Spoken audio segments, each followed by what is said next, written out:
Be me, 34 years old, working as a regional manager for a logistics company, sitting at my desk during lunch break scrolling through social media like usual. Keep seeing this hashtag everywhere. Women my age and younger posting these videos. They're all saying the same thing. We don't need men. Men are obsolete. Choose yourself, queen. Millions of views on some of these comment sections going absolutely insane. Watch maybe 20 of them in a row because the algorithm knows I'll engage. Women talking about how they're never dating again, how they don't need partnership, how they're complete alone. Feel this weird knot forming in my stomach. Not anger exactly, more like recognition mixed with something close to grief. Because I remember being exactly there, saying exactly those things. Spent nearly a decade of my life, from age 22 to about 31, believing this stuff with my whole chest, was at every march in my city, volunteered with 3 different organizations, spent my weekends at planning meetings, genuinely believed I was part of something important, something that would liberate women from oppressive structures. The ideology felt like truth, like I'd finally understood how the world really worked. Men were the problem. Masculinity was toxic. Traditional relationships were traps designed to subjugate us.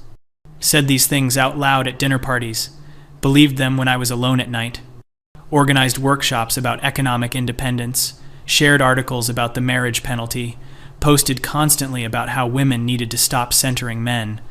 My entire framework for understanding relationships was built on suspicion and opposition. Dated during those years, but every relationship was basically me testing him, waiting for him to reveal his socialization, waiting for the moment he'd try to control me or limit me or show his true patriarchal colors. One guy I dated for 8 months, he was gentle and kind, worked as a nurse. He'd try to do nice things and I'd interrogate his motives. He'd offer to help with something and I'd snap about not needing to be rescued. He'd express an opinion that differed from mine and I'd see it as him trying to dominate the conversation. Eventually he told me he felt like I was constantly braced for him to hurt me, like I'd already decided he was guilty. I told him he was centering his feelings and making my legitimate concerns about power dynamics into something about his emotions. He left, obviously. This happened in variations, maybe 4 or 5 times. Never saw it as a pattern. Always saw it as me having standards and not settling. My friends during those years were all women who reinforced these exact beliefs. We'd get together and talk about how we were complete without men, how we were focusing on ourselves. Anyone who got into a serious relationship was kind of quietly pitied, like she'd failed some test the rest of us were passing. I remember one friend got engaged, and the way we all congratulated her had this weird hollow quality, like we were being supportive but also kind of mourning her loss of independence. She ended up not inviting most of us to the wedding. At the time I thought she'd been absorbed into couple culture and couldn't handle our radical presence. Looking back, she probably just didn't want people at her wedding who couldn't be genuinely happy for her. My mom used to try to talk to me during those years, very gently. She'd been married to my dad for 38 years. She'd say things like, "Partnership can be beautiful, like you don't have to do everything alone." I'd feel this surge of something like pity mixed with frustration. I thought she'd internalized her oppression, that she couldn't see how she'd been limited by her choices. Was so certain I understood her life better than she did. So certain that my framework was truth and her lived experience was false consciousness. The certainty was the thing. That's what I remember most. Being so completely sure that I had understood something most people were too conditioned to see. It made me feel intelligent, awake, like I was living deliberately, while others sleepwalked. My work life was fine during all this. I was good at my job, moved up steadily, but my personal life was increasingly just me alone in my apartment, posting online, reading articles that confirmed what I already thought. Started noticing around age 29 that I was tired a lot. Not physically, something else. Tired of being vigilant, tired of analyzing every interaction for power dynamics. Tired of the way every conversation with the women in my circles felt like a performance of who could be the most radically independent. One of my colleagues at work, older woman named Patricia, maybe 55. She'd been divorced, raised 2 kids alone, then remarried in her late 40s. She'd sometimes mention her husband just in passing, normal stuff. Like he'd made dinner the night before, or they were planning a trip, or he'd said something funny. The way she talked about him was so easy, so free of the framework I was carrying. She clearly hadn't lost herself. She ran our entire division, made more money than him. But she also just enjoyed his company, appreciated partnership, didn't see it as a threat to her selfhood. I found myself seeking out her company more, just listening to how she talked about her life. Nothing she said was revolutionary. That was the thing. It was all very ordinary. But the ordinariness started to appeal to me in a way I couldn't quite articulate. Around this time, my dad had a health scare. Nothing ultimately serious, but scary in the moment. Had to go home for a week to help my mom. Watched the way she moved through that crisis. She was competent, made all the medical decisions, managed everything, but my dad's presence clearly mattered to her. Not because she couldn't function without him, because she didn't want to. Because going through hard things with someone you love is different than going through them alone. Saw her holding his hand in the hospital and felt something crack in my chest. It wasn't weakness, what I was seeing. It was connection, and it was sustaining her. Came back home and my apartment felt different. All my books about radical independence, all my art prints with empowering slogans, the group chat with my activist friends where we constantly reinforced each other's certainty. It all felt suddenly like a cage I'd built with my own hands. Started pulling back from the organizations, missed a few meetings, and people noticed, started getting check-in messages, asking if I was okay. But the messages had this undertone of suspicion, like I was betraying something. One woman I'd worked closely with asked if I'd started dating someone, said it in a way that made it clear that would be a problem, that would mean I'd been compromised. Started thinking about all the relationships I'd destroyed or prevented, all the times I'd interpreted kindness as manipulation, all the walls I'd built and called them boundaries, all the isolation I'd cultivated and called it independence. The guy who'd been a nurse, I thought about him a lot. How he'd volunteer at a free clinic, how he'd talk about his patients with genuine compassion, how he'd once cried watching a movie, and I'd felt contempt. Actually felt contempt for a man showing emotion, even though I'd have said I wanted men to be more emotionally available. Realized I hadn't wanted emotional availability. I'd wanted confirmation of my framework. Wanted men to acknowledge their collective guilt, to center my experience, to essentially agree they were the problem, didn't actually want partnership, wanted a kind of eternal apology. This all sounds so clear now, but at the time it was incredibly confusing. Felt like I was losing my identity. Feminism had been my whole framework for understanding myself in the world. Without it, I didn't know who I was supposed to be. Spent about 6 months in this weird liminal space. Still had all my activist friends, but felt increasingly alienated from them. Started declining invitations, let the group chats go unread. They eventually stopped reaching out, which hurt but also felt inevitable. We'd never been friends in the way I understood friendship now.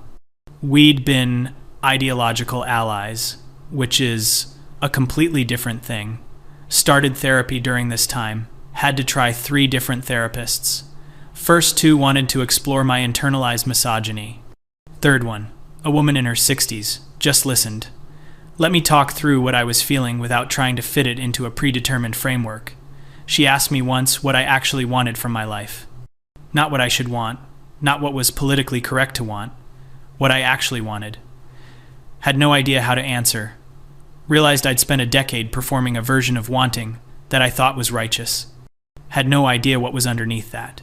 Started small, paid attention to what made me feel good versus what made me feel correct. Reading fiction again instead of just political theory.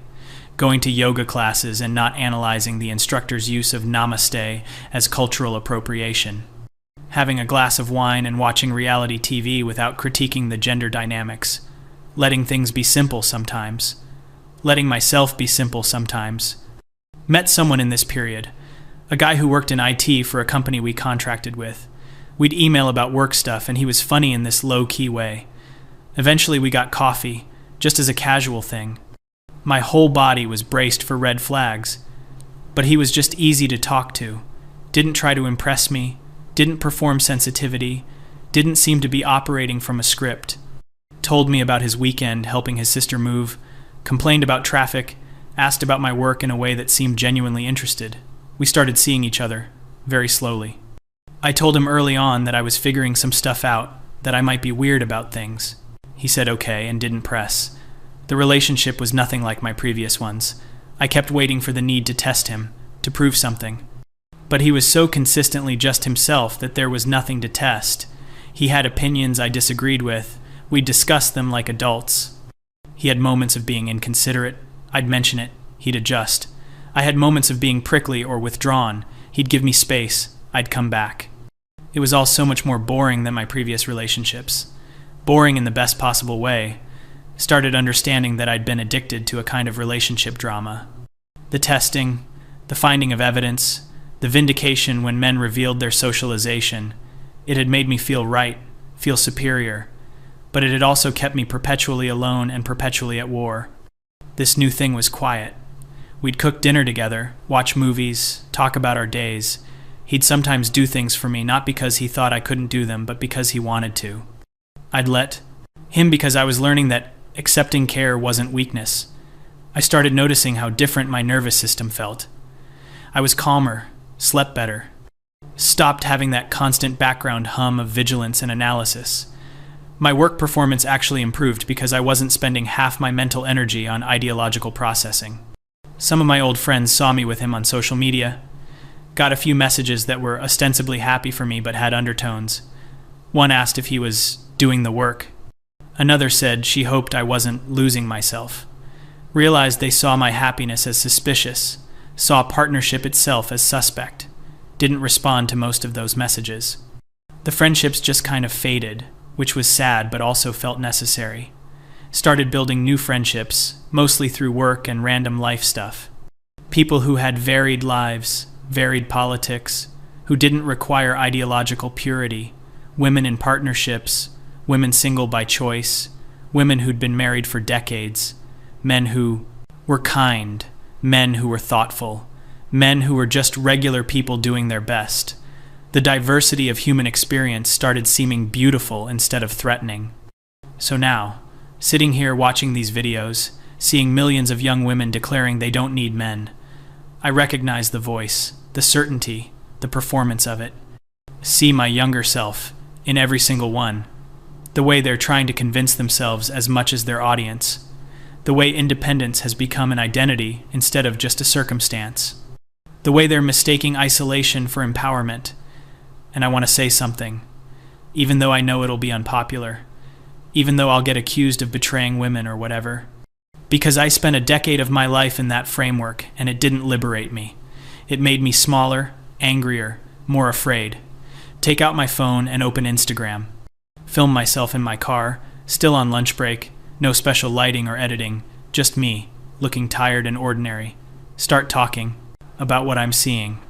Explain I used to be deeply involved in this stuff, spent years organizing and believing. Explain how that framework damaged my ability to connect with people. How it made me interpret every interaction through suspicion. How it kept me isolated while telling me isolation was freedom. Talk about how partnership isn't about needing someone in a desperate way. It's about choosing to build something with another person. How interdependence isn't weakness. It's actually how humans are designed to thrive. How men aren't a monolith, they're individuals, and treating them as the enemy creates exactly the polarization we claim to oppose. How you can be fully yourself, fully capable, fully independent, and still value partnership. These things aren't contradictory. Talk about how the trend feels performative in a way that worries me. Like young women are trying on an identity that will cost them years of their lives. Years they could spend actually connecting with people, building real relationships. Instead of performing independence for an algorithm, say, I'm not judging anyone's choice to be single. That's completely valid.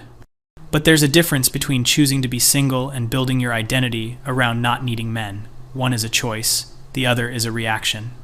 One is freedom, the other is still letting men define you, just in opposition. Finish by saying, I'm probably going to get destroyed in the comments, and that's fine. But if even one woman sees this, and it makes her question whether the framework is serving her, it's worth it. Post it without overthinking. Put my phone away and go back to work. Try not to check it for the rest of the afternoon, but obviously fail. By the time I'm driving home, the video has a few thousand views. Comments are exactly what I expected. Lots of women my age and older saying thank you, saying they had similar experiences. Lots of younger women calling me a pick-me, saying I've betrayed feminism. Someone says, I'm clearly just desperate for male validation. When someone else says, I'm promoting toxic relationship dynamics. Few people call me a trad wife, even though I make more money than my partner, and we split everything equally. The labels are predictable. The framework is predictable. But there are also comments from women saying they've been feeling the same way, feeling exhausted by the constant performance of not needing anyone, feeling like they can't admit they want partnership without being seen as weak. One woman writes that she's been in the activist space for 5 years and is so tired she can barely function. Another says she pushed away someone she cared about because her friends told her wanting a relationship was internalized misogyny. These comments sit in my chest, heavy and familiar. Spend the evening responding to some of them, just having actual conversations. My partner comes home, asks about my day, and tell him about the video, show him some of the responses. He reads for a while, then says, it's interesting how the criticism all assumes you're doing this for men. Like they can't imagine you changed your mind based on your own experience and reasoning. Exactly, I say. That's the framework. Women who disagree must be brainwashed or desperate. Can't be that we actually thought about it and came to different conclusions. He makes dinner while I keep scrolling through comments. This moment right here, him cooking while I'm on my phone. 10 years ago, I would have analyzed this for gender dynamics. Would have felt guilty for not helping, or would have insisted on doing it all myself to prove something. Now it's just Tuesday. He feels like cooking. Tomorrow I probably will. It's easy and equal and not a statement about anything. Over the next few days, the video keeps spreading, gets reposted to Twitter where it becomes a whole thing. Mostly people being angry at me, saying I'm setting women back, but also a lot of women, especially in my age range, sharing their own stories. Women who spent their 20s in the same framework and eventually found it limiting. Women who'd been told wanting partnership was weakness. Women who'd damaged relationships with good people because the ideology required it. Start getting DMs from women asking how I changed, what the process was like. Try to respond honestly. Say there was no single moment. Just a slow accumulation of noticing the gap between what I said I believed and what actually made me feel whole. One woman in her late 20s writes that she's been trying to force herself to be okay alone. But she's not. She's lonely, and she feels like admitting that makes her a bad feminist. Tell her that loneliness is a normal human emotion. We're social animals. We're built for connection. There's nothing empowering about denying that. She writes back later, saying she cried reading that, like she'd been given permission to be human. These conversations are the thing that makes the criticism worth it. The video eventually runs its course in the algorithm, gets replaced by newer content. But I keep thinking about all those young women posting about not needing men, performing certainty for millions of viewers. Wonder how many of them actually believe it versus how many are trying to convince themselves. Wonder how many will spend years in that framework before finding their way out. I wonder if some of them will see my video years from now and recognize themselves and talk to my therapist about all of it. She asks what I hope comes from sharing my experience. Say, I guess I just want women to know there are other ways that you can care about equality and rights and autonomy and value partnership. That rejecting traditional limitations doesn't mean rejecting connection itself. That we can be whole people who also enjoy companionship. These things aren't contradictory even though the framework treats them as such. She nods, asks if I'm at peace with the criticism. Think about it. Realize I mostly am, because I'm not performing anymore. Not trying to be the right kind of woman for an ideology. Just being myself, which includes contradictions and changes and growth. The criticism comes from the same place I used to operate from. The certainty, the framework, the need to police other women's choices. I understand it because I was it, but I'm not anymore. A few weeks later, I'm at a work thing, talking to a younger colleague. She's maybe 25. Mentions she saw my video. Brace myself for criticism, but she says it actually really helped her. Says she's been feeling pressure from her friend group to break up with her boyfriend. Not because he's done anything wrong, but because being in a relationship is seen as settling. choosing the patriarchy, choosing limitation, but she loves him and doesn't want to end it. My video made her realize she doesn't have to. Tell her I'm glad. Ask how she's handling the friend group pressure. She says she's starting to create some distance from those friendships, recognizing they're built on ideology rather than genuine care. Feel proud of her for figuring this out at 25 instead of 31. The time I lost to that framework, I can't get it back. The relationships I damaged, most of them can't be repaired. The years I spent isolated and calling it empowerment, they're gone. But I'm only 34, that's what I tell myself. Have time to build something real now. Time to have actual partnerships based on mutual care rather than suspicion. Time to be a whole person instead of a political statement. My partner and I talk sometimes about maybe getting married eventually. Not because we need to, not because of tradition, just because we want to. Because we like building a life together. Because partnership has made both of us better, fuller versions of ourselves. 10 years ago, I would have seen that as weakness or delusion. Now I see it as just human. The viral trend keeps going. New videos every day. Women declaring independence, celebrating not needing men, getting millions of views, thousands of supportive comments. Part of me wants to make another video, say more. But I realize that's ego, wanting to be right, wanting to convince, the same impulse that drove me when I was deep in activism. Instead, I just live my life. Go to work, come home, have dinner with my partner, call my mom, visit my dad, maintain my friendships, exist as a regular person with a regular life. Sometimes I'll see a comment on my old video from someone newly discovering it, thanking me for saying what they'd been feeling. Those still mean something, and still make me feel like the criticism was worth it. Because if the ideology had kept going unchallenged in my life, I'd still be alone, still be performing certainty while feeling increasingly empty, still be mistaking isolation for empowerment, still be at war with half of humanity. And that's not freedom. That's just another kind of cage. Sitting here now, lunch, break, scrolling through the same trend that started this, feel grateful I'm on the other side of it. Grateful I questioned, changed, grew. Grateful for the boring, quiet, unglamorous partnership I have. Grateful to be wrong about something I was so certain about. Because certainty is seductive, but it's also limiting. And I'd rather be uncertain and connected than certain and alone. Close the app, finish my lunch, get back to work. Just another Tuesday. Just another regular person living a regular life. And it's enough. It's more than enough. It's everything I was looking for while I was busy performing, not needing it.